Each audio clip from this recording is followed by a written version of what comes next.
নমস্কার দর্শক বন্ধুরা, আপনারা দেখছেন বঙ্গ চ্যানেল, সাথে আমি পাপ্পু মুখার্জি। আমাদের বঙ্গ চ্যানেলের পর্দা আজকে বিশেষ খবরটি হলো বালিহল স্টেশন থেকে। বালিহল স্টেশন, যেখানে প্রতিনিয়ত হাজার হাজার যাত্রীরা যাতায়াত করে থাকেন। ঠিক কী ঘটনা ঘটেছিল মঙ্গলবার দিন, আসুন আপনারা দেখে নিন আমাদের বঙ্গ চ্যানেলের পর্দায়। মঙ্গলবার রাত প্রায় 12টা নাগাদ করে বালিহল স্টেশনের ওপর একটি খাবারের দোকানে বিধ্বংসী আগুন লেগে যায়। ঘটনাস্থলে খবর পেয়ে পৌঁছায় দমকলের দুটি ইঞ্জিন। তাদের তৎপরতায় আগুন নিয়ন্ত্রণে আসে। শেষ পর্যন্ত প্রাথমিক অনুমান ইলেকট্রিক শর্ট সার্কিট থেকে এই আগুন লাগতে পারে বলে সম্ভাবনা। ঘটনাস্থলে আরপিএফ এবং জিআরপি পুলিশ আসে।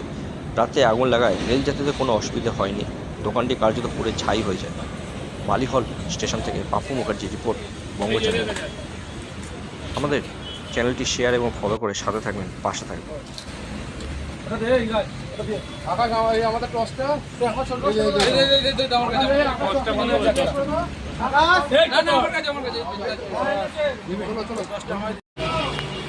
এটা কোন জায়গায়? এটা হচ্ছে বালিহল স্টেশন। আচ্ছা, কখন লেগেছে? এটা লেগেছে হচ্ছে কটা, তখন 12টা হবে, 12টা নাগাদ লেগেছে। বালিহল থেকে আমাদের বালি থেকে দুটো গাড়ি এসছে, একটা গাড়ি কাজ হয়েছে, ফায়ার এখন কন্ট্রোল হয়ে গেছে। কিভাবে লেগেছে জানা যাচ্ছে? না, বোঝা যাচ্ছে না কিভাবে লেগেছে। খুব সম্ভবত হয়তো শর্ট সার্কিট থেকে হতে পারে। কিসের দোকান ছিল এটা?